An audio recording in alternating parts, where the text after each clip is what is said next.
আসসালামু আলাইকুম তোমাদের সবাইকে। তোমার হচ্ছে অ্যাডমিশন 25-26 সেশনের আজকের ক্লাসের মধ্য দিয়ে আমরা আমাদের যাত্রা শুরু করছি। 25-26 যেই অ্যাডমিশন টেস্টটা হবে এই সেশনে তোমাদের সবাইকে স্বাগত জানাচ্ছি। তো ভর্তি পরীক্ষা দেওয়ার আগে যে জিনিসটা আমাদেরকে সবার আগে মাথা রাখতে হবে সেটা হচ্ছে আমাদের কোশ্চেন ব্যাংক, অর্থাৎ ওই কোশ্চেন বিগত বছরের প্রশ্ন সমাধানের মাধ্যমে আমরা আমাদের অ্যাডমিশনের জার্নিটা শুরু করব। তো প্রিয় ভাইরা, তোমরা দ্রুত আমার সাথে একটু কানেক্ট হবা। আমরা প্রথমত আজকে জাস্ট বিগত বছরের যে প্রশ্নগুলো আছে এগুলো সলভ করার মাধ্যমে আজকে আমরা 25-26 সেশনের যে অ্যাডমিশন টেস্টটা হবে এবার ভর্তি পরীক্ষা চট্টগ্রাম বিশ্ববিদ্যালয়ে, সেটাকে আমরা জাস্ট অনুধাবন করার চেষ্টা করব এবং সেই ভর্তি পরীক্ষার প্রশ্নটা কীরকম হবে সেটা তোমাদের সাথে আলোচনা করব। প্রিয় ভাইরা, দেখতে পাচ্ছি তোমরা ইতিমধ্যে আমার সাথে যুক্ত হয়ে গিয়েছ।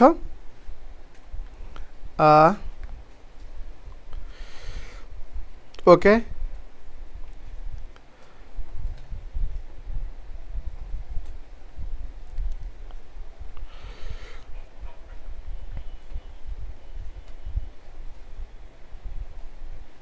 ওকে প্রিয় ভাইরা, জাস্ট একটু আমার সাথে যুক্ত হবা, পাশাপাশি তোমার বন্ধুকে একটু মেনশন করে জানিয়ে দিবা তোমার হচ্ছে এইবার যে অ্যাডমিশন টেস্টটা হবে এই অ্যাডমিশন টেস্টের কোশ্চেনটা কীরকম হবে, কোন ধাঁচে হবে।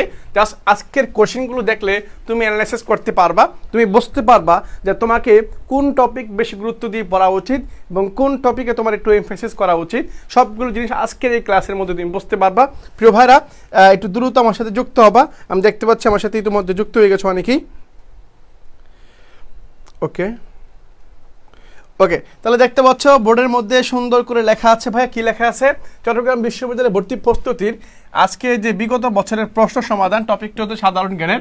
এই সাধারণ জ্ঞানের যে টপিকটা আছে সেই টপিকগুলো নিয়ে কথা বলবো, কয়েকটা কোশ্চেন তোমাকে দেখাবো এবং তুমি সেই ধাঁচে সেই অনুসারে প্রিপারেশন নিবা, তুমি নিজেকে গুছাবা, তোমার পড়াশোনাটাকে সুন্দর মতো সিস্টেমেটিক্যালি সুন্দর মতো গুছিয়ে আনবা। তো প্রিয় ভাইরা, হ্যাঁ দেখতে পাচ্ছ সব কিছু আশা করি ঠিকঠাক আছে। ওকে, তাহলে আমি আমার ক্লাসে ফিরি। দেখো, এই যে বিশ্ববিদ্যালয় ভর্তি পরীক্ষার যে সাধারণ জ্ঞান টপিকটা আছে এই টপিকের মধ্যে বিগত বছর কোন টপিক থেকে আসছে, কোনগুলো আসছে, এগুলো আমরা দেখবো আজকে ক্লাসের মধ্যে। হ্যাঁ, ওকে ঠিক আছে ভাই। তাহলে দেখো, বিগত বছর প্রশ্নের প্রথম যে কোশ্চেনটা ছিল আমরা দেখতে পাইলাম সেটা হচ্ছে ডক্টর মোহাম্মদ ইউনূস কত তারিখে অন্তর্বর্তীকালীন সরকারের প্রধান উপদেষ্টা হিসেবে দায়িত্ব গ্রহণ করেন। এখন দেখো, প্রশ্নের চেয়ে আমরা যে প্রশ্নগুলো পড়বো এই প্রশ্নের চেয়ে আমাদের বেশি গুরুত্বপূর্ণ হচ্ছে প্রশ্নের টপিকটা কি। হ্যাঁ, তুমি দেখতে পাচ্ছ এই টপিকটা পুরোটা হচ্ছে সাম্প্রতিক টপিক। কি ভাইয়া? সাম্প্রতিক বিষয়গুলো থেকে আসতে মানে রিসেন্ট যে সাম্প্রতিক যে ঘটনাগুলো ঘটে এগুলো থেকে কোশ্চেনটা হয়েছে। আমি তোমাকে জাস্ট এটাই অনুধাবন বলতে চাচ্ছি যে তুমি যে বি ইউনিটে পরীক্ষা দিবা ওই বি ইউনিটে সাম্প্রতিক থেকে কয়টা কোশ্চেন আসছে তোমাকে জাস্ট বোঝায় বলবো, ধরে বলবো। এখন তুমি মনে করো অ্যান্সারটা পারবে না, আমি ধরলাম তুমি অ্যান্সারটা পারো না, এই যে ডক্টর মোহাম্মদ ইউনূস এই যে তথ্যটা যে দেওয়া হয়েছে, অর্থাৎ 2024 সালে উনি কি করছেন, উনি অন্তর্বর্তীকালীন সরকারের প্রধান উপদেষ্টা হয়েছেন। এখন হয়েছেন তখন পরীক্ষাটা হয়েছে, পরে পরীক্ষাটা হয়েছে, তার মানে কি এটা সাম্প্রতিক বিষয়গুলি থেকে পরীক্ষা প্রশ্নটা আসছে। তার মানে তোমাকে ধরে নিতে হবে বি ইউনিটে যে পরীক্ষাটা হবে তখনও সাম্প্রতিক থেকে প্রশ্ন আসবে, হয় সেটা 5টা হয় বা 7টা, 5 বা 7টি প্রশ্ন তোমার হতে সম্ভাবনা আছে বা পাইতে পারো। তাহলে আমি আজকে তোমার প্রত্যেকটা ক্লাসের মধ্যে প্রত্যেকটা কোশ্চেনের মধ্যে তোমাকে জাস্ট এটা বোঝানোর চেষ্টা করবো যে বিগত বছরের প্রশ্নগুলো আসলে কোন কোন টপিক থেকে হয় বা কোন কোন বিষয় থেকে হয়, তোমাকে জাস্ট এটা আমি বোঝাবো। দেখো, তার একই ধারাবাহিকতায় দেখো ডক্টর মোহাম্মদ ইউনূস প্রধান উপদেষ্টা হয়েছেন। মনে রাখবা পরীক্ষায় প্রশ্ন এবারও আসতে পারে, কারণ এবারও তোমাদের নির্বাচন অর্থাৎ যে পরীক্ষাটা হবে তখন অন্তর্বর্তীকালীন সরকার অবস্থা পরীক্ষা হইতে পারে, সম্ভাবনা অনেক বেশি। কারণ যদি ফেব্রুয়ারিতে পরীক্ষা হয়, নির্বাচন হয়, দেখলাম ফেব্রুয়ারিতে নির্বাচন ঘোষণা এরকম একটা প্রসেসিং আছে আর কি। যদি ফেব্রুয়ারিতে ধরলাম নির্বাচন হবে তাহলে তোমার অ্যাডমিশনটা অবশ্যই ভর্তি কমিটি বা ইউজিসি যেটাই বলো না কেন, বিশ্ববিদ্যালয় কর্তৃপক্ষ অবশ্যই জানুয়ারির মধ্যে শেষ করবো, এটা আমাদের অনুধাবন আর কি। যদি ফেব্রুয়ারিতে নির্বাচন হয় তাহলে জানুয়ারির মধ্যে তোমার হচ্ছে অ্যাডমিশনটাকে কি করবে, ক্লোজ করে ফেলবে, অ্যাডমিশনটাকে এবার ক্লোজ করে নিয়ে আসবে। তাহলে এই যে ফেব্রুয়ারিতে, তাহলে যদি এই অন্তর্বর্তীকালীন সরকার থাকা অবস্থায় আমাদের আবার পরীক্ষা দিতে হবে, যদি দিতে হয় তাহলে প্রশ্নটা আসতে পারে। তাহলে আমি একটু বলে নেই, যখন 8 তারিখ, যখন কি 8ই আগস্ট, 8ই আগস্ট যখন তখন হচ্ছে সরকার গঠন করা হয়, মানে অন্তর্বর্তীকালীন শপথ গ্রহণ করে, রাষ্ট্রপতি শপথ বাক্য পাঠ করান। পাঠ করার পরে এই যে 8ই আগস্ট যে তারিখটা আছে, এই 8ই আগস্ট প্রধান উপদেষ্টা সহ উপদেষ্টা সহ এই লোক সহ মোট 24 জন তখন শপথ বাক্য পাঠ করেন এবং শপথ গ্রহণ করেন। তার মানে এই 8 তারিখ যেটা 8ই আগস্ট 2024 সাল, এই 24 সালে অন্তর্বর্তীকালীন সরকার গঠন করা হয় এবং সেই সময়ে মোট 24 জন উপদেষ্টা, কয়জন? মোট 24 জন উপদেষ্টা তোমার হচ্ছে এসে ওই সময় অর্থাৎ ওই 8 তারিখ সব কি করেন? অন্তর্বর্তীকালীন সরকার গঠনের জাস্ট ওই 24 জনকে নিয়ে তখন সরকার গঠন করা হয়। পরবর্তীতে আরো অনেকে শপথ গ্রহণ করেন, পরবর্তীতে আরো অনেক চেঞ্জও আসে আমরা দেখতে পাইলাম। আবার কেউ কি করেন ওই পদ ছেড়ে চলে আবার রাজনৈতিক দল গঠনও করেছেন, আমরা দেখেছি এগুলা। ঠিক আছে, তাহলে আমি তোমাকে জাস্ট ফোকাস দিচ্ছি এটা, এই 8 তারিখ যখন অন্তর্বর্তীকালীন সরকার গঠন করা হয় ডক্টর মোহাম্মদ ইউনূসের নেতৃত্বে, তখন ওনাকে সহ মোট 24 জন উপদেষ্টাকে নিয়ে এই 8 তারিখ ও তোমার হচ্ছে অন্তর্বর্তীকালীন সরকার গঠন করা হয়। এটা আমরা পাইলাম। এরপরে আসি, এরপরে কি পাবো? পরবর্তী প্রশ্ন আসে, দেখো পরবর্তী প্রশ্নটা খেয়াল করো। পরবর্তী প্রশ্নের মধ্যে বলা হয়েছে সরকারি চাকরি, অর্থাৎ পরপর 2টা প্রশ্ন বিগত বছর সাম্প্রতিক প্রশ্ন থেকে পরপর 2টা, হ্যাঁ মনে রাখবা পরপর 2টা কোশ্চেন সাম্প্রতিক, দুইটি কোশ্চেন সাম্প্রতিক থেকে আমরা পাইলাম, দেখতে পাইলাম। এখন সরাসরি চাকরি নিয়োগের কোটার নতুন প্রজ্ঞাপন জারি হয়। এই যে কোটা নিয়ে গত বছর যে ঝামেলাটা হয়েছে, যে কাহিনীগুলো হয়েছে, এই কাহিনীগুলো নিয়ে আমরা দেখতে পাইলাম যে 23শে জুলাই, এই যে 23শে জুলাই একটা প্রজ্ঞাপন জারি করে সুপ্রিম কোর্ট থেকে, যে প্রজ্ঞাপনের মধ্যে বলা হয়েছে 93% হচ্ছে মেধা কোটা, হ্যাঁ মেধা কোটা, 5% হচ্ছে মুক্তিযোদ্ধা কোটা, হ্যাঁ মুক্তিযোদ্ধা কোটা, এটা দেখলাম আমরা। তারপর হচ্ছে কি 5% মুক্তিযোদ্ধা কোটা, 3% দেখলাম, 3 নাকি 1% মেবি প্রতিবন্ধী কোটা, হ্যাঁ প্রতিবন্ধী কোটা বা প্রতিবন্ধী, পরে হচ্ছে উপজাতি কোটা দেখলাম। এভাবে সাজানো হয়েছে, বুঝছো? যে এই প্রজ্ঞাপন জারি করা হয়েছে সরাসরি চাকরি নিয়োগের কোটার নতুন প্রজ্ঞাপন জারি করা হয়েছে 23 তারিখ, কয় তারিখ? 23শে জুলাই 2024 সাল। 2024 সালের 23শে জুলাই নতুন প্রজ্ঞাপনটা আমার জারি করা হয়। এই প্রজ্ঞাপনের মধ্যে বলা হয়েছে 93% হচ্ছে মেধা। এটা এখন পরীক্ষা আসবে না, কারণ এটা বেরো না, এটা বাদ হয়ে গেছে, এটা বাদ। এটা তখন গুরুত্ব ছিল বাট এখন নাই, এখন কিন্তু এটা নাই, এটা কোনো প্রজ্ঞাপন বাতিল হয়ে গেছে এটা, হ্যাঁ। তাহলে এটা আমি পাইলাম, এই 2টা জিনিস আমরা পাইলাম, ঠিক আছে। এই তথ্য তোমাকে এভাবে পড়তে হবে। আমি তোমাকে বলে দিই এই কোশ্চেনগুলো ঠিক শাটল কোশ্চেন ব্যাংকের মধ্যে সুন্দর মতো স্পষ্ট করে কয় তারিখে কি হয়েছে, কতটুকু প্রজ্ঞাপন জারি করা হয়েছে, আমি এখানে ব্যাখ্যা দিচ্ছি না, ব্যাখ্যা দিলে তো সব পেয়েই ফেললা, হ্যাঁ সেজন্য দিলাম না আগে, ব্যাখ্যা ওটার মধ্যে সুন্দর মতো দেওয়া হয়েছে শাটল কোশ্চেন ব্যাংকের মধ্যে। ওকে ভাইয়া, পরবর্তী প্রশ্নে আমি আসি, দেখি পরবর্তী প্রশ্নের মধ্যে আমার কি বলা হয়েছে। এই যে দেখো পরবর্তী প্রশ্ন হচ্ছে আমার সিম, এই যে দেখো এই যে SIM সিম, এই সিমের পুনরূপ কি তোমাকে বলা হচ্ছে। এটা যে সিম যেটা আছে এই সিমের পুনরূপ কি? তাহলে দেখো প্রতি বছরেই আমরা বলি না যে আইসিটি থেকে কোশ্চেন হয় কিনা, হ্যাঁ আইসিটি থেকে কোশ্চেন হয়। আইসিটি থেকে কোশ্চেন হয় মানে প্রযুক্তিগত যন্ত্রপাতি যেগুলো আছে, প্রযুক্তি, হ্যাঁ প্রযুক্তি যে বিষয়গুলো আছে এইগুলো থেকে তোমার কোশ্চেন হয়। এখন তুমি যদি বলো হ্যাঁ ভাইয়া এটা আইসিটি বলা যায় কিনা, হ্যাঁ আমি বলবো আইসিটি বলা যায়। আইসিটি থেকে একটা কোশ্চেন হয়েছে যেটা হচ্ছে যে সিম, আমরা যেটাকে আইসিটি বলে থাকি আর কি, অর্থাৎ আইসিটি রিলেটেড অর্থাৎ তথ্য প্রযুক্তি রিলেটেড একটা কোশ্চেন অবশ্যই প্রতি বছর হয়ে আসছে, এই বছরও বা আগামী বার যারা পরীক্ষা দিবা, যারা এবার পরীক্ষা সেকেন্ড টাইমে বলো ফার্স্ট টাইমের বলো, সবার জন্য বলি যারা পরীক্ষা দিবা তারা এই যে প্রযুক্তিগত যে বিষয়গুলো আছে, হ্যাঁ যেমন হচ্ছে বিট, তারপর হচ্ছে ডাটা, তারপর হচ্ছে সিনক্রোনাস, পর হচ্ছে এই যে বাইনারি নন বাইনারি, এই সংখ্যাগুলো সুন্দর মতো জেনে রাখবা। তাহলে সিম যেটা আছে এই সিম এর পুনরূপটা কি, তাহলে এর পাশাপাশি সিমের পুনরূপগুলো কি কি আছে তোমার জেনে নিতে হবে, পড়ে নিতে হবে। সিম আছে আমরা পাইলাম ওয়াইফাই, হ্যাঁ সিম ওয়াইফাই, পরে হচ্ছে কি পিন, হ্যাঁ পরে আমরা পিন পাই, পরে হচ্ছে তোমার কি ইউএসবি, হ্যাঁ পরে হচ্ছে কি পাই URL একটা পাই, URL পাই, পরে কি ROM পাই, RAM র্যাম পাই, হ্যাঁ র্যাম, পরে হচ্ছে আমরা আরও কি পাই, হ্যাঁ পরে হচ্ছে URL, হ্যাঁ USB, এই জিনিসগুলো আমরা কি পাই মানে প্রতিনিয়ত এই তথ্য প্রযুক্তি রিলেটেড যে সব তথ্যগুলো মানে তোমার অ্যাব্রিভিয়েশনগুলো আছে এগুলো তোমাকে পড়ে নিতে হবে আগে থেকেই, ঠিক আছে। তাহলে আমি এটা কি পেলাম উত্তরটা ভাইয়া, তাহলে আমি তোমাকে বলবো এই দেখো এই জিকের মধ্যে তুমি যদি বি ইউনিটের পরীক্ষা দাও, আমি একটু বলে নিই তোমাকে, তুমি যদি বি ইউনিটের পরীক্ষা দাও এই বি ইউনিটে জিকে নাম্বার হচ্ছে 40, ভাবা যায় যেখানে মোট 5 নাম্বারে আমার 40, সেখানে জিকেতেই হচ্ছে আমার 40 নাম্বার, অর্থাৎ তুমি জিকে দিয়ে পাস করে ফেলতেছো। আমি বারবার গত বছর শিক্ষার্থীদের অনেকবার বলেছি, যেখানে নাম্বার যেটাতে বেশি, এখানে বড় একটা সংখ্যা নাম্বার অর্থাৎ 40 নাম্বার, যেখানে মোট নাম্বার 100, সেখানে শুধু জিকেতেই আছে কত 40 নাম্বার। এই 40 নাম্বার যে শিক্ষার্থীরা এই টপিকটাতে সবচেয়ে বেশি নাম্বার নিতে পারবে তাদের মেরিট পজিশনটা আগে আসবে। এটা বাস্তব প্রমাণ হয়েছে, বাস্তব প্রমাণটা এবার হয়েছে। তাহলে এই যে 40% মানে কোশ্চেন হচ্ছে জিকেতে, 40টা কোশ্চেন হচ্ছে জিকেতে।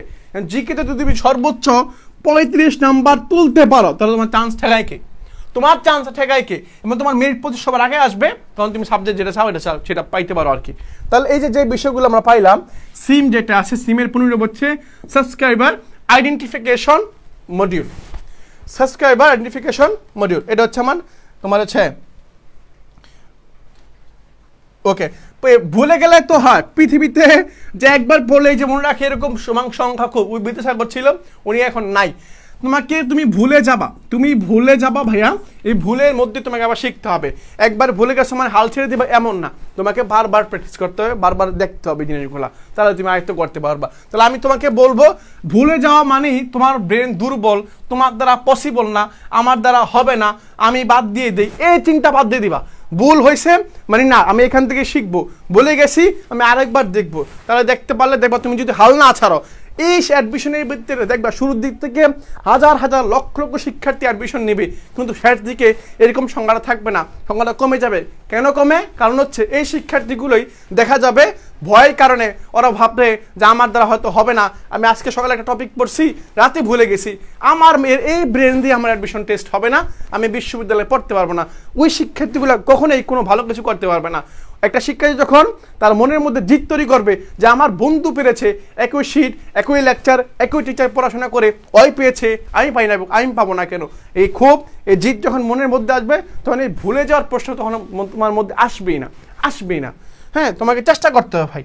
বলবো সবাই, আমি তুমি সবাই বলবা, আমরা যে ভুলি আমরাও ভুলি, তুমিও ভুলবা, তুমি মানুষ তো ভাই, তুমি মানুষ, তুমি ভুলবা। কিন্তু ভুলে যাওয়া আর ছেড়ে দেওয়া আলাদা জিনিস। ভুলে যেতে পারি কিন্তু ছেড়ে দিব না, আমি ভুলে যেতে পারি কিন্তু আমি ছেড়ে দিব না, এটা মনে রাখবা। ওকে, তাহলে সঠিক উত্তর কি ভাই? Subscriber identification module. ওকে, পরবর্তী প্রশ্নে আমি আসি। হ্যাঁ, পরবর্তী প্রশ্ন হচ্ছে কি, বিশ্ব বাণিজ্য সংস্থা, যেটাকে ওয়ার্ল্ড ট্রেড অর্গানাইজেশন। এই যে ওয়ার্ল্ড ট্রেড অর্গানাইজেশন যেটা আমরা বলতেছি WTO, আমি প্রতিবারই ভিডিওতে মাঝে মধ্যে তোমাদের বলে রাখি, বিভিন্ন বিশ্বের যে সংস্থাগুলো আছে, বিশ্ব সংস্থা যেগুলো আছে, অর্গানাইজেশন যেগুলো আছে, অর্গানাইজেশন, এতে বিশ্ব সংস্থা থেকে এমন, আমি আবার বলে দিচ্ছি, যে আজকে শুরুর ক্লাসে বলতেছি এবং আমি প্রতি জিকে ক্লাসেই বলবো, যে বিশ্ব সংস্থা যেগুলো আছে, এই যে ভাইয়া বলতেছি বাইরে চট্টগ্রাম বিশ্ববিদ্যালয়ের শিক্ষার্থী, আমরা জানি যে কোন টপিক থেকে পরীক্ষা প্রশ্ন আসার সম্ভাবনা সবচেয়ে বেশি। আমরা বারবার শিক্ষার্থীকে বলে দিই যে বিশ্ব স্বাস্থ্য সংস্থা যেগুলো আছে, এই সংস্থা যেগুলো আছে, এগুলো থেকে কোশ্চেন হয় এবং এই বছর আসছে, আগামী বছর আসবে, এটা বলে দিচ্ছি তোমাদের আগে থেকে বলে দিচ্ছি। যেমন আমি বিশ্ব সংস্থাগুলো কি কি আছে, যেমন WTO আছে, পরে হচ্ছে UN মানে ইউনাইটেড নেশন আছে, পরে কি ইউনেস্কো আছে, পরে হচ্ছে আমরা পাই এই WTO পাই, আসিয়ান পাই, সার্ক পাই, বিভিন্ন IMF পাই, ADB পাই, বিভিন্ন অঙ্গ সংগঠন আছে, বিভিন্ন সংস্থা আছে। এই সংস্থাগুলোর পুনরূপ কি, সদর দপ্তর কোথায়, মোট সদস্য সংখ্যা কত আছে এবং ওনার অবস্থান কোথায়, কত সালে প্রতিষ্ঠিত হয়েছে, বর্তমান সদস্য কতটি আছে, সর্বশেষ সদস্য কে যুক্ত হয়েছেন, এই তথ্যগুলো তোমাকে পড়ে রাখতে হবে। এখন থেকে আস্তে আস্তে আস্তে করে উঠতে হবে। তুমি অ্যাডমিশনের 1 মাস আগে এসে পড়াশোনা অনেক পড়বা, অনেক প্রেশার নিবা, কোনো লাভ হবে না। তোমাকে অ্যাডমিশনের সময়টা 4 মাস আগ থেকেই প্রিপারেশন নিতে হবে, 5 মাস আগ থেকেই প্রিপারেশন নিয়ে নিজে গোছাতে হবে, তৈরি করতে হবে যে আমি আস্তে আস্তে তৈরি হবো। আজকে বলে যাচ্ছি, কালকে পড়বো, পরশু দিন বলে যাচ্ছি, তারপরের দিন পড়বো, আস্তে আস্তে এটা মাথায় মধ্যে ঢুকবে ইনশাল্লাহ ঢুকবে। তাহলে প্রিয় ভাইরা, আমি এটা পাইলাম, বিশ্ব সংস্থার মানে বাণিজ্য সংস্থা যেটা আছে, এর মোট সদস্য সংখ্যা হচ্ছে 164টি। মনে রাখবা 2025 সাল তথ্য অনুযায়ী এর মোট সদস্য সংখ্যা হচ্ছে কয়টা ভাইয়া? 164টা সদস্য আমরা পাই বিশ্ব বাণিজ্য সংস্থা। বিশ্ব বাণিজ্য সংস্থা যার রাজধানী এই তোমার হচ্ছে সদর দপ্তর হচ্ছে সুইজারল্যান্ডে, যার সদর দপ্তর হচ্ছে সুইজারল্যান্ড, ঠিক আছে ভাইয়া? তাহলে মনে রাখবে এইভাবে। এরপরে দেখি এই যে ক্যাসাব্লাঙ্কা, ক্যাসাব্লাঙ্কা বা বালাঙ্কা, এই যে ক্যাসাব্লাঙ্কা যেটা আছে, এই ক্যাসাব্লাঙ্কা, হ্যাঁ, এই যে এই সমুদ্র বন্দর যেটা আছে, এটা একটা সমুদ্র বন্দর। তুমি দেখো সমুদ্র বন্দর কোশ্চেনটা এমন না যে প্রতি বছর আসে মাঝে মধ্যেই দেখা যায় কোশ্চেনটা আসে। যদি মাঝে মধ্যে আসে এমন হইতে পারে আগামী বছর আসতে পারে। তাহলে যে সমুদ্র বন্দর আমি বলে দিচ্ছি কি কি টপিকগুলো বলতেছি, খেয়াল রাখবা। সমুদ্র বন্দর, হ্যাঁ সমুদ্র বন্দর বিশ্বের পাশাপাশি বাংলাদেশের দুইটাই তুমি হচ্ছে ভালো মতো আয়ত্ত করবা। বিশ্বের যে উল্লেখযোগ্য সমুদ্র বন্দরগুলো আছে এগুলো ভালো মতো শিখে রাখবা।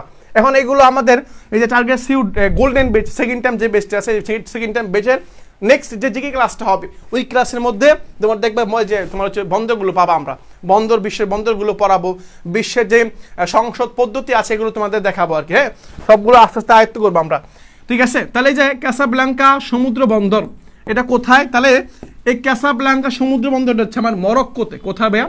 মরক্কোতে। তাহলে পরীক্ষায় এই যে মরক্কো, এখন মনে করো মরক্কো থেকে কোশ্চেন দিছে, ভবিষ্যতে কিরকম কোশ্চেন দিতে পারে একটু খেয়াল করো, তোমাকে বোঝায়। এই যে মরক্কো যে দেশটা আছে এই মরক্কো কোন মহাদেশের দেশ? বললো কোন মহাদেশের দেশ? হ্যাঁ ক্যাসাব্লাঙ্কা হইতে পারে। ক্যাসাব্লাঙ্কা কোন মহাদেশের সমুদ্র বন্দর? উত্তর হবে তখন আফ্রিকা মহাদেশ। কি মহাদেশ ভাইয়া? আফ্রিকা মহাদেশের সমুদ্র বন্দর হইতে পারে।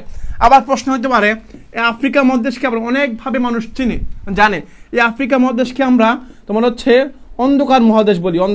অন্ধকার মহাদেশ, অন্ধকার বা অন্ধকার আচ্ছন্ন অন্ধকার মহাদেশ। এটাকে আমরা বলি আমরা সুসংহত, মানে সাজানো গোছানো সুসংহত মহাদেশ বলি। এটাকে আমরা বলি জ্যামিতিক মহাদেশও বলি, জ্যামিতিক মহাদেশও বলি, কারণ এর আকৃতিগুলো সব জ্যামিতিক আকৃতির মতো, বুঝছো? সেজন্য জ্যামিতিক মহাদেশে বলা হয়। এবং এই আফ্রিকা মহাদেশ এমন একটা মহাদেশ যেই মহাদেশের উপর দিয়ে পৃথিবীর যে বিষুবরেখা আছে না, পৃথিবীর যে নিরক্ষরেখাটা আছে না, যেটা পৃথিবীর মাঝ বরাবর দিয়ে গেছে, এটা যদি পৃথিবী হয় এই পৃথিবীর মাঝ বরাবর যে রেখাটা গেছে এই বিষুবরেখা, যেটাকে নিরক্ষরেখা বলি, এই বিষুবরেখাটা এই আফ্রিকা মহাদেশের উপর দিয়ে গিয়েছে। দেখতে পারছো? তাহলে আমি তোমাকে একটা পড়াতে গিয়ে কতগুলো তথ্য শেয়ার করলাম, ঠিক তোমাকে এবারেই পড়তে হবে। অ্যাডমিশনটা জিনিস এমনই, তুমি একটা জিনিস পড়ছো ওর সাথে কি কি রিলেটেড, কি কি ভবিষ্যতে প্রশ্ন হইতে পারে তুমি নিজে প্রশ্ন করবা।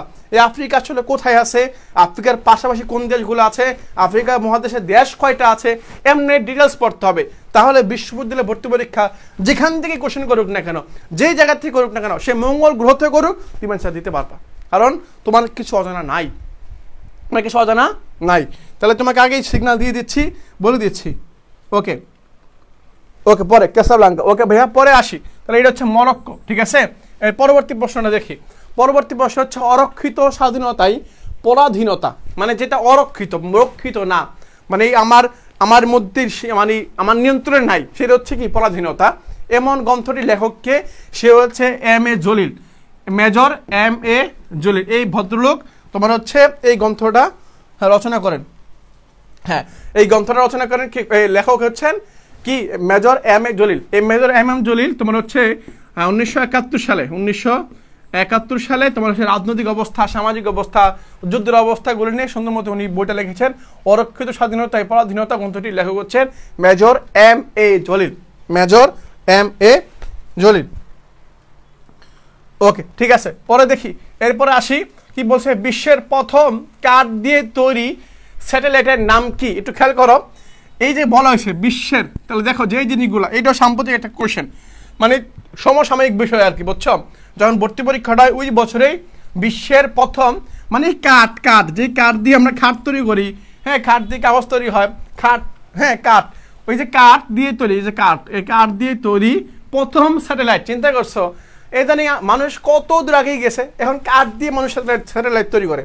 যে কাঠ দিয়ে আমরা পৃষ্ঠা বানাই, খাতার পৃষ্ঠা বানাই, সেই কাঠ দিয়ে তারা কি করে? তোমার হচ্ছে স্যাটেলাইট তৈরি করে ফেলছে। চিন্তা করছো? স্যাটেলাইট। স্যাটেলাইটের নামটা কি? স্যাটেলাইটের নামটা হচ্ছে এই যে লিগনোসেট। এই যে এটা সি নাম্বারটা ভাইয়া, লিগনোসেট। ওকে হ্যাঁ, তাহলে কি ভাই লিগনোসেট? এটা হচ্ছে কি ভাই? লিগনোসেট। মনে রাখবা, লিগনোসেট হচ্ছে বিশ্বের প্রথম কাঠ দিয়ে তৈরি তোমার হচ্ছে এই স্যাটেলাইট হচ্ছে লিগনোসেট। এখন প্রশ্ন হইতে পারে, ভাইয়া আপনি পড়লেন লিগনোসেট হচ্ছে কাঠ দিয়ে তৈরি প্রথম স্যাটেলাইট, ঠিক আছে, বাট এটা কারা তৈরি করছেন? হ্যাঁ এটা হচ্ছে জাপান। কারা তৈরি করছে ভাইয়া? জাপানে তৈরি করা হয়েছে। আর এই স্যাটেলাইটটা উড়ানো হয়েছে যুক্তরাষ্ট্রের ফ্লোরিডা প্রদেশ থেকে, বুঝছো? যুক্তরাষ্ট্র থেকে উড়ানো হয়েছে। উড়ানো হয়েছে যুক্তরাষ্ট্র থেকে, তৈরি করছে জাপান, তৈরি করছে কি জাপান, উড়ানো হয়েছে যুক্তরাষ্ট্রের ফ্লোরিডা প্রদেশ থেকে, এটা উড়ানো হয়েছে। এবং এই লিগনোসেন যে শব্দটা আছে, লিগনো শব্দের অর্থ হচ্ছে কাঠ, জাপানি ভাষায় এই শব্দের অর্থ হচ্ছে কাঠ, জাপানি সব ভাষায় শব্দের অর্থ হচ্ছে লিগনোসেন। এই তো গুড। তাহলে আমি পাইছি ভাইয়া, উত্তরগুলো মিলাতে পারছো? বিশ্বের প্রথম কাঠ দিয়ে তৈরি স্যাটেলাইটের নাম কি? উত্তর হচ্ছে লিগনোসেট। হ্যাঁ, লিগনোসেট। ওকে, আশা করি ধরতে পারছো যে 24 সাল তৈরি করা হয়েছিল এটা। বর্তমানে বিশ্বের কতটি দেশে বাংলাদেশের মিশন রয়েছে? মানে কূটনৈতিক যে মিশনগুলো হয়, কূটনৈতিক যে মিশনগুলো হয় আমরা দেখতে পারি, এই কূটনৈতিক মিশনগুলো বাংলাদেশের বর্তমান সময়ে কয়টা মিশন, মানে দেশের মধ্যে মিশন রয়েছে? তোমাকে ভেঙে দেই। বাংলাদেশের মোট কূটনৈতিক মিশন হচ্ছে 80টা, 80টি বুঝছো? 80টি কূটনৈতিক মিশন, কূটনৈতিক মিশন মোট 60টি দেশের মধ্যে, 60টি দেশে আছে। বাংলাদেশের মোট 80টি কূটনৈতিক মিশন, এগুলো মানে ডিপ্লোম্যাটিক মিশন মোট 60টি দেশে। কয়টা দেশে ভাইয়া? এই যে মোট 60টি দেশের মধ্যে আছে। মোট 60টি দেশের মধ্যে বাংলাদেশের এই যে অর্থনৈতিক জাস্ট এই কূটনৈতিক মিশনগুলো আছে কয়টা দেশের মধ্যে? 60টি দেশের মধ্যে। জাস্ট মনে রাখবা, এটা মনে রাখবা, 60টি দেশের মধ্যে অবস্থান করছে। এরপর আসি ভাইয়া, দেখো এই যে ব্যাঙাচি, তাহলে তোমাকে আমি ধরে বুঝাইতে পারতেছি না যে ব্যাঙাচি ছদ্মনাম। এখন তোমার প্রশ্ন হইতে ভাইয়া, এই যে ব্যাঙাচি ছদ্মনাম, এই প্রশ্নগুলো তো বাংলাতে হওয়ার কথা ছিল, বাংলা বিষয় হওয়ার কথা ছিল, তাই না? হওয়ার কথা ছিল, বাট হইল না কেন? ব্যাঙাচি শব্দের এই যে ব্যাঙাচি এই নামটা ব্যবহার করতেন কাজী নজরুল ইসলাম। ব্যাঙাচি এই ছদ্মনামটা ব্যবহার করতেন কে? কাজী নজরুল ইসলাম। তাহলে এই যে দেখো, এই যে ব্যাঙাচি যেটা আছে ছদ্মনাম থেকে পরীক্ষায় প্রশ্ন জিকেতে আসছে, বাংলাতে আসে নাই, জিকেতে আসছে। তাহলে তুমি বাংলার জন্য যে পড়াটা পড়তেছো সেই পড়াটা আবার এখানে কাজে লাগতেছে। তোমাকে আমি বুঝাতে পারছি ভাইয়া? দেখো তুমি যে সবগুলো পড়বা, এই সব জিনিসগুলো একটার সাথে আরেকটা রিলেটেড, আর একটার সাথে একটা সম্পর্কযুক্ত। তুমি একটাকে বাদ দিয়ে অ্যাডমিশন কখনো একটা বিষয়তে হয় না, অ্যাডমিশন কখনো একটা বিষয়তে হয় না, চাকরি পরীক্ষা কখনো একটা বিষয়তে হয় না। তোমাকে প্রত্যেকটা বিষয় জানতে হবে, বুঝতে হবে। তুমি একটা বিষয় দক্ষ হইতে পারো, ঠিক আছে, বাট তোমাকে প্রত্যেকটা বিষয় জানতে হবে। তুই জানতে পারো তাহলে তুমি পরীক্ষা দিতে পারো। এখন তুমি মনে করো ইংলিশে খুব ভালো, তোমাকে ইংলিশে কেউ ঠেকাইতেই পারবে না, বাট বাকি যে বাংলা জিকে আছে তুমি কিছুই জানো না, তাহলে তুমি অ্যাডমিশনে জিরো। তোমাকে এমনভাবে প্রিপারেশন নিতে হবে, এমনভাবে নিজেকে তৈরি করতে হবে যে তুমি যেই পরীক্ষাগুলো আসবে, যেই বিষয়গুলো পরীক্ষা হবে, ওইগুলো যাতে তুমি স্ট্রং থাকো। তুমি শুধু একটা বিষয় দক্ষ হবে এরকম না, তুমি প্রত্যেকটা বিষয় ভালো জানবা, বাট তুমি একটা বিষয় দক্ষ হইতে পারো, সমস্যা নাই, বাট সব বিষয় তোমাকে কি করতে হবে? তোমার আয়ত্তে থাকতে হবে, তোমার আয়ত্তে রাখতে হবে, নাহলে তুমি লস খাওয়াবে। ওকে, ব্যাঙাচি, এই যে ব্যাঙাচি বিগত বছরের মানে গত বছরের কোশ্চেন, এটা গত বছর মানে 24-25 আর কি। তাহলে এটা হচ্ছে কাজী নজরুল ইসলামের রচনা, তোমার হচ্ছে ছদ্মনাম আর কি। ওকে, তারপর আসি, দেখো এই কাজী নজরুল ইসলাম যেটা আছে খেয়াল করো, তোমাকে একটু শিখাই দিই। কাজী নজরুল ইসলামের তোমার হচ্ছে কাজী নজরুল ইসলামের কি বলে, তোমার হচ্ছে কাব্যগ্রন্থ যেগুলো আছে, হ্যাঁ, কাজী নজরুল ইসলামের কাব্য, উপন্যাসগুলো কিন্তু মনে রাখা। উপন্যাস হলো বাকুম, জাস্ট মনে রাখবে বাকুম। হ্যাঁ, বাকুম মানে হচ্ছে বাতে হচ্ছে বাদনহারা, কুতে কুহিলিকা, মতে হচ্ছে কি, মতে হচ্ছে ভুলে গেলাম, বাকুম, বাতে হচ্ছে বাদনহারা, কতে মানে হচ্ছে কুহিলিকা, মতে হচ্ছে মৃত্যুক্ষুধা। হ্যাঁ, মৃত্যুক্ষুধা, কুহিলিকা আর হচ্ছে বাদনহারা। এটা হচ্ছে কাজী নজরুল ইসলামের। কার ভাইয়া? কাজী নজরুল ইসলামের উপন্যাস, এবং তার ঋষিত গ্রন্থ 5টা। জাস্ট এই যুগের ভাবিরা পচা, জাস্ট এটা মনে রাখতে, এটা পরে শিখাবো একদিন আর কি। জাস্ট এখন হচ্ছে এগুলো দেখলাম আর কি। হ্যাঁ, মৃত্যুক্ষুধা, কুহিলিকা, এই তো গুড। ওকে ভাইয়া, পরবর্তী আসি। দেখো তাহলে কোন শহরের, এই যে কোন শহরকে সম্মেলনের শহর, তাহলে এই টপিকটা কি এবং ধরে দিচ্ছি। এই টপিকটা হচ্ছে এই যে কোশ্চেনটা হয়েছে, এটা কোন টপিক থেকে হয়েছে? এটা হচ্ছে বিভিন্ন দেশের যে উপনাম থাকে না, বিভিন্ন দেশের যে উপনাম, ভৌগোলিক নাম, উপনাম পাশাপাশি কি নাম, ভৌগোলিক নাম। হ্যাঁ, ভৌগোলিক যে নামগুলো আছে এগুলো থেকে কোশ্চেনটা হয়েছে। কি কি নাম হইতে পারে? যেমন বাংলাদেশকে কি বলা হয়? বদ্বীপের দেশ বলা হয়। বাংলাদেশকে বলা সোনালী আঁশের দেশ বলা হয়। আবার জাপানকে বলা হয় সূর্য ওঠার পূর্ব দেশ বলা হয়, জাপানের মানে ওদিক থেকে সূর্যটা উঠে আসে। আবার তোমার হচ্ছে নরওয়েকে বলে তোমার হচ্ছে নিশীথ সূর্যের দেশ বলা হয় আর কি। এই যে দেশ উপনাম যেগুলো আছে এগুলো তোমাকে আয়ত্ত করতে হবে, জানতে হবে, তোমাকে ধরতে হবে এগুলো। হ্যাঁ, ওকে, তাহলে এটা কি? এটা হচ্ছে আমার জেনেভো। এটা হচ্ছে জেনেভো হচ্ছে কোথায়? সুইজারল্যান্ড। হ্যাঁ, সুইজারল্যান্ড, ঠিক আছে, সুইজারল্যান্ডে তোমার হচ্ছে জেনেভা। ওকে, তাহলে আমি এটা বুঝতে পারলাম। এরপরে আসি, এরপর কি আছে দেখি। এরপর হচ্ছে কি? ডুকলাম ত্রিমুখী সীমান্ত। ডুকলাম, খেয়াল করো, ডুকলাম ত্রিমুখী সীমান্ত। ত্রিমুখী মানে তিনটি মুখ। হ্যাঁ, তিনটি মুখ। ডুকলাম ত্রিমুখী সীমান্ত সংযোগ রয়েছে বা সংযুক্ত করেছে। একটু খেয়াল করো, এটা একটা সীমান্তবর্তী এলাকা। এই যে এটা সীমান্তবর্তী এলাকা, এই ডুকলাম ত্রিমুখী, তিনটা সীমান্ত আছে, মানে এই সীমান্তের সাথে তিনটা দেশের সীমানা আছে। সেই তিনটা দেশ কোন তিনটা দেশ? প্রশ্ন আসছে, মনে রাখবা। হ্যাঁ, তিনটা দেশ হচ্ছে কি? বা তিনটা দেশ হচ্ছে, হ্যাঁ, আমরা বলি না তুমি আমাকে চিনবা। আমরা যেমন তুমি আমাকে চিনবা, হয়তো এই যে আমরা বলি না যে তুমি আমাকে চিনবা। হ্যাঁ, চিনবা বলি না। যেমন আমরা বলি কয়েক সাথে দেখা হইলে, তোমার সাথে পরিচয়, মনে করো একসাথে হঠাৎ করে দেখা হয়েছে, তুমি বললা তুমি হয়তো আমাকে চিনবা, পরিচয় দিলে, বাট আমি তোমাকে পরিচয় দিচ্ছি না। কেউ মেসেঞ্জারে আননোন পারসন যখন মেসেজ দেয়, বলবা তুমি আমাকে আমি পরিচয় দিতে যাচ্ছি না, পরিচয় দিলে হয়তো আমাকে চিনবা। এই যে চিনবা, মনে রাখবা, চিনবা, চাষ এবং চিনবা, চীন, নতই নেপাল, ভাতে ভারত, শেষ। চিনবা, নতই নেপাল, ভাতে ভারত, চিনবা। কোথায় আছে তাহলে ভাইয়া? চীন, ভারত, নেপাল। কোথায়? চীন, ভারত, নেপাল। এই যে নাম, ভারত, চীন, নেপাল, শেষ। সেটা হচ্ছে কি? ভারত, চীন, নেপাল। ডুকলাম ত্রিমুখী সীমান্ত সংযুক্ত করেছে জাস্ট নেপাল, ভারত আর হচ্ছে চীন। এই তিনটা, নেপাল, ভারত, চীন। ওকে, নেক্সট কোশ্চেন। আন্তর্জাতিক দুর্নীতি বিরোধী দিবস। রে পোলাবাইনের কত সুন্দর বড়। আমি বলি যে ভাইয়া, মানে এই বিশ্ববিদ্যালয়ে চান্স কারা পায় না? আমি খুব আফসোস লাগে যে চান্স কেন পায় না।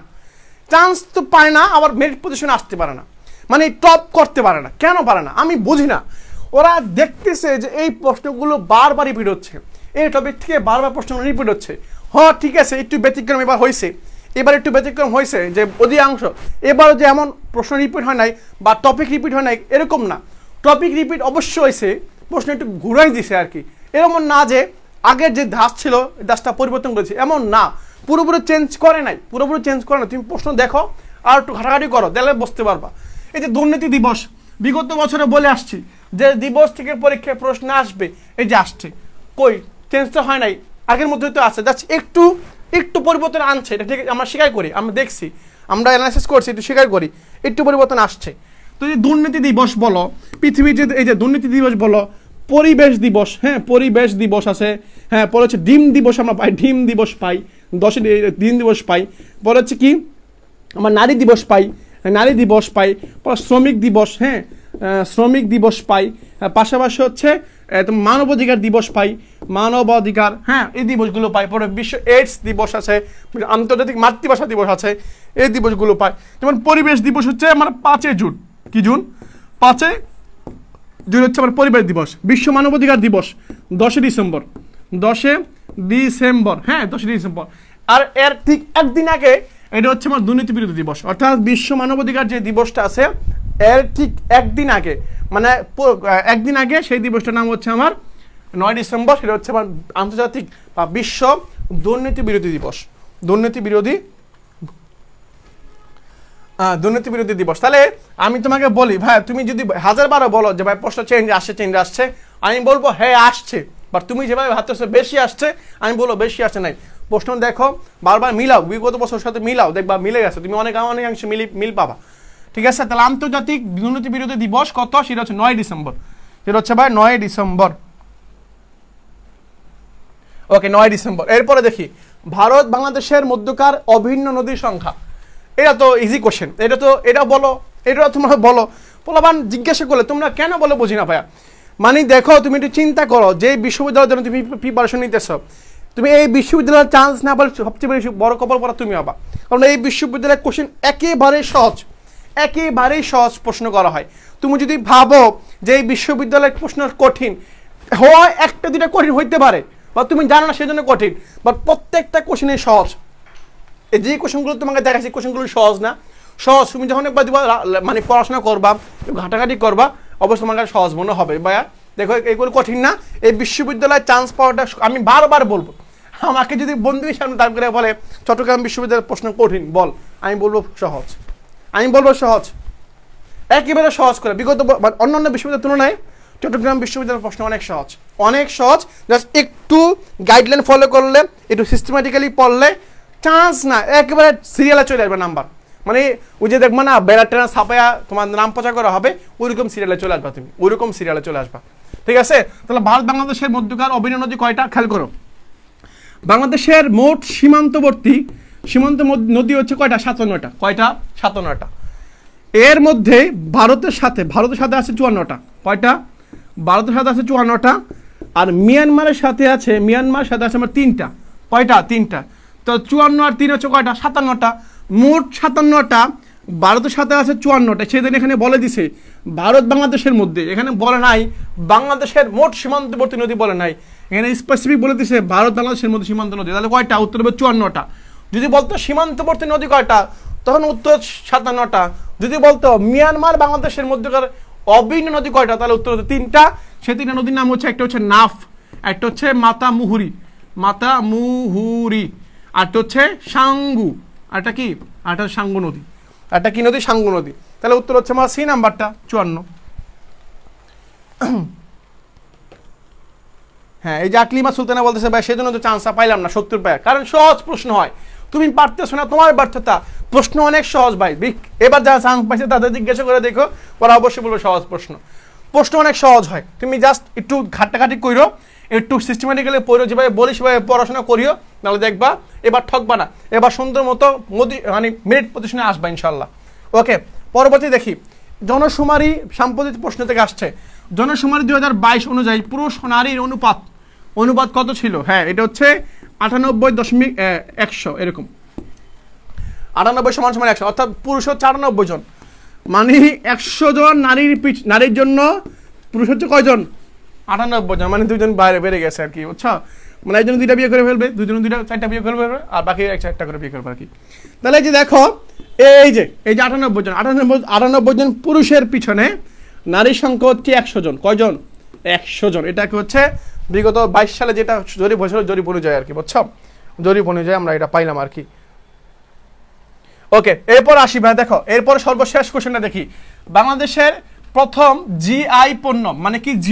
জিওগ্রাফিক্যাল মানে আইডেন্টিফিকেশন, মানে যেটা হচ্ছে ভৌগোলিক পণ্য বলি আর কি আমরা, যে ভৌগোলিক পণ্যটাকে ওই দেশকে রিপ্রেজেন্ট করে, মানে ওই দেশের সংস্কৃতির মধ্যে পড়ে। যেমন আমাদের এখানে জিআই, হ্যাঁ, জিআই পণ্য, জিওগ্রাফিক্যাল আইডেন্টিফিকেশন বা আইডেন্টিটি আর কি। বাংলাদেশের প্রথম জিআই পণ্য কোনটা, যেটার মাধ্যমে, অর্থাৎ 2016 সালে বলে দিই, 2016 সালে প্রথম জিআই পণ্য স্বীকৃতি পায় কোনটা? সেটা হচ্ছে এই যে জামদানি শাড়ি। এই জামদানি শাড়ি, এটা হচ্ছে বাংলাদেশের সর্বপ্রথম জিআই পণ্য, যেটা হচ্ছে ভৌগোলিক পণ্য। মানে এই জামদানি শাড়িটা শুধুমাত্র বাংলাদেশে জিআই পণ্য হিসেবে স্বীকৃতি পাইছে, মানে বাংলাদেশের সংস্কৃতির সাথে, বাংলাদেশের ঐতিহ্যের সাথে মিলে যায়, বুঝছো? তাহলে উত্তর পাইছো ভাইয়া, তাহলে উত্তর হচ্ছে জামদানি শাড়ি। কি শাড়ি ভাইয়া? জামদানি শাড়ি। ওকে, জামদানি শাড়ি। তাহলে বাংলাদেশের প্রথম জিআই পণ্য কোনটা? উত্তর হচ্ছে জামদানি শাড়ি। এই জামদানি শাড়ি হচ্ছে বাংলাদেশের প্রথম জিআই পণ্য। তাহলে ভাইয়া আমি তোমাকে বারবার বলবো, এই বিশ্ববিদ্যালয়ে চান্স পাওয়া সহজ, এই বিশ্ববিদ্যালয়ে মেরিট পজিশনে এগিয়ে আসাও সহজ। জাস্ট একটু শোনো, যে এখানে তুমি তোমার যেখানে ভালো লাগে, মনে করো তুমি পরীক্ষা দিবা বাংলা, জিকে, ইংলিশ, এই 3টা বিষয় পরীক্ষা দিবা। এই 3টার মধ্যে তোমার ধরে নিলাম তোমার 2টাতে তুমি উইক, একটাতে তুমি স্ট্রং। স্ট্রং যে পয়েন্টটা আছে, তোমার স্ট্রং পয়েন্ট হচ্ছে মনে করো জিকে, ওই স্ট্রং পয়েন্টে যাতে তোমাকে কেউ হারাতে না পারে, অর্থাৎ ওখানে স্ট্রং পয়েন্টের মধ্যে যদি 30টা কোশ্চেন থাকে, ওই 30টা কোশ্চেনের মধ্যে তুমি ম্যাক্সিমাম কোশ্চেন তুমি পারতে হবে, কারণ তোমার স্ট্রং পয়েন্ট হচ্ছে ওইটা। তোমার স্ট্রং পয়েন্ট যেটা, অন্যরা হয়তো এটা উইক পয়েন্ট, এখন তোমার স্ট্রং পয়েন্টে তোমাকে অবশ্যই ভালো করতে হবে। তোমার যে ক্ষেত্রটা আছে, ওই ক্ষেত্রের মধ্যে তোমাকে অবশ্যই নিজের বেস্টটা দিতে হবে। যদি দিতে পারো তাহলে তোমার চান্সটা সহজ হয়ে যাবে। এখন তোমার যে স্ট্রং পয়েন্টটা, সেখানে তুমি দুর্বলতা পরিচয় দিয়েছো, তাহলে তোমার চান্স হবে না। তোমার জিকে যদি তোমার স্ট্রং পয়েন্ট হয়, ইংলিশ যদি তোমার স্ট্রং পয়েন্ট হয়, বাংলা যদি তোমার স্ট্রং পয়েন্ট হয়, তাহলে তোমাকে ওখানে আগাইতে হবে, ওটাই তোমাকে ধরতে হবে, ওটাই আয়ত্ত করতে হবে তোমাকে, বুঝতে পারছো? তাহলে তোমার যে আগে ধরে নাও তুমি ভালো পারো কোনটা, তুমি ভালো আয়ত্ত করতে পারো কোনটা, তোমার ভালো মানে বোঝো কোনটা, সেই টপিকটা একটু বেশি সময় দাও। বা এইগুলো সময় তোমাকে দিতে হবে, কারণ তোমাকে পাস করতে হবে ওই নাম্বারগুলোতে। তোমাকে বলবো ওই টপিকগুলো গুরুত্ব দিয়ে পড়ো, তুমি যেটাতে ভালো পারো সেটাতে বেশি সময় দাও এবং সেটাকে ভালো মতো আয়ত্ত করো এবং নিজে নিজে কমিটমেন্ট হও যে এই টপিক থেকে যদি কোশ্চেন করা হয় বা এই বিষয় থেকে যদি কোশ্চেন করা হয় তাহলে আমাকে অবশ্যই এই টপিক থেকে সর্বোচ্চ নাম্বার আমাকে তুলতে হবে, কারণ তোমার স্ট্রং পয়েন্ট কিন্তু এইটা, এটা যাতে তোমাকে হারাতে না পারে, এই ক্ষেত্রটা থেকে তোমাকে যাতে হারাতে না পারে অ্যাডমিশন কর্তৃপক্ষ। ঠিক আছে, তাহলে আমি অবশ্যই বলবো সময় তুমি দিবা, জাস্ট বুঝে শুনে করো। অ্যাডমিশনের এখনো সময় বাকি আছে, এখন থেকে রোডম্যাপ সাজাও, পরীক্ষার আগে 1 মাস গেলে জীবনেও মানে তোমার হচ্ছে অ্যাডমিশন হবে না। এখন থেকে তোমাকে সাজাইতে হবে, আস্তে আস্তে ঘুরে উঠতে হবে, তিলে তিলে ঘুরে উঠতে হবে, হুট করে হবে না। আস্তে আস্তে নিজেকে সাজাও, উছাও, পড়াগুলো নিয়ে নিয়ে আসো, তাহলে দেখবে অ্যাডমিশন জার্নিটা সহজ হবে, সুন্দর হবে। তুমি নিজে স্যাটিসফাইড হবা যে তুমি তখন বুঝতে পারবা যে আমার চান্স হবে, তুমি যখন বুঝতে পারবা, তুমি ফিল করতে পারবা যে এবার হয়তো আমার একটা সিট আসবে, সেই প্রত্যাশা রাখছি। আজকের এই অ্যাডমিশনের 25-26 সেশনের প্রথম ক্লাস ছিল। এই ধারাবাহিকতা আমাকে আগামী 4-5 মাস চলবে ইনশাল্লাহ। আল্লাহ যদি আমাদের সুস্থ রাখেন, বাঁচিয়ে রাখেন, তোমাদের সাথে আবার দেখা হবে, কথা হবে, তোমার হচ্ছে আবার নতুন বিষয় নিয়ে আলোচনা হবে। সেই পর্যন্ত সবাই ভালো থাকবে, সুস্থ থাকবে। আল্লাহ হাফেজ, আসসালামু আলাইকুম।